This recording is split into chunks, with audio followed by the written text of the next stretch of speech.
और राहुल गांधी जी ने एकदम शुरू से स्पष्ट कर दिया था कि हम इस देश में मनुवाद नहीं चाहते हैं, हम इस देश में संविधान द्वारा पोषित सत्ता चाहते हैं, हम इस देश में लोकतंत्र को जो है स्थापित करने के लिए जितने भी तरीके की जो है संस्थाएं हैं, जितने भी तरीके की ताकतें हैं, हम उनको साथ में लेके चलेंगे। राहुल गांधी जी भारत जोड़ो यात्रा को लीड कर रहे हैं और ये बेसिकली वन लाइनर पे ये कहना कि ये संघ विरोधी उस पे स्टैंड पे राहुल गांधी जी चल रहे हैं। मुझे ये लगता है कि पिछले 2014 से जो भारत में जो वर्तमान में केंद्र में केंद्रीय सत्ता पे विराजमान है और जो उन्होंने वादे किए थे वो वादे पूरे नहीं किए हैं। पहली इनकी बात थी सबका साथ सबका विकास। तो किसका साथ है? हिंदू मुसलमान के बीच जो है डिवीजन करना, फिर जो है सवर्ण पिछड़ों के बीच डिवीजन करना, आदिवासियों के बीच डिवीजन करना, हिंदू सिखों के बीच डिवीजन करना। तो सबका साथ तो लिया नहीं इन्होंने।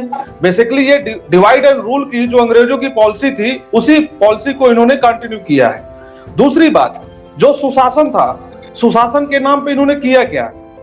अंडर कारपेट करप्शन जो है करते हुए और पूरी तरीके से उसको अंडर कारपेट में पूरी तरीके से मैनेज किया, कॉन्स्टिट्यूशनल जो इंस्टीट्यूशन उसको मैनेज किया और सिर्फ दो बड़े पूंजीपति इस समय देश पे पूरी अर्थव्यवस्था को कंट्रोल कर रहे हैं। तो सुशासन के नाम पे हमें दो पूंजीपति दे दी गए। तीसरी बात, जो इन्होंने वादा किया था कि हम इस देश को सोने की चिड़िया है, न्यू इंडिया बनाएंगे, तो न्यू इंडिया में साहब इकोनॉमी डाउन है, न्यू इंडिया में हमारा एजुकेशन में जो स्टेटस है वो डाउन है, न्यू इंडिया में हमारा जो ह्यूमन राइट इंडेक्स है वो डाउन है, न्यू इंडिया में जो इकोसिस्टम है, पर्यावरण सिस्टम है वो डाउन है, गंगा जमुनी जो तहजीब होती थी वो डाउन है। तो साहब बीजेपी ने जो इन 8 सालों पे और जो प्रधानमंत्री जी के द्वारा जो वादे किए गए थे वो पूरे नहीं हुए और निश्चित रूप से बीजेपी की जो नाभिनाल है वो राष्ट्रीय स्वयंसेवक संघ से जुड़ी हुई है। और बिल्कुल सही बात आप कह रहे हैं कि ओनली